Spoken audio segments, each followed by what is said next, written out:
రాజుగారు తన వెంట తెచ్చిన గ్రంథం చదవగా మనిషి 500 సంవత్సరాలు బ్రతకడం గురించి క్లుప్తంగా రాసి ఉంది. మహామేరు పర్వతం గల కల్పవృక్షంపై ఒక గూడు నిర్మించుకొని దానిలో నివసించే ఒక హృదయ అయిన కాకి కొన్ని యుగాలుగా బ్రతికే ఉంది. మనిషి వలె మాట్లాడే పక్షి తన వద్ద ఒక గ్రంథం ఉంది. ఆ గ్రంథంను చదివితే మరో 500 సంవత్సరాలు బ్రతకవచ్చంట. అంటే మొత్తం 1000 సంవత్సరాలు అని అర్థం. పక్షి మాట్లాడటం ఏమిటి అనే కదా. పూర్వం మందపాలుడనే ఋషి ఉండేవాడు. ఇతడు ఎంతో నిష్ఠతో కఠిన బ్రహ్మచర్యం పాటించేవాడు.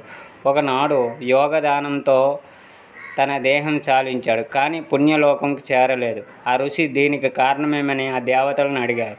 సంతానం లేకపోవడమే అని వారు సమాధానం ఇచ్చారు.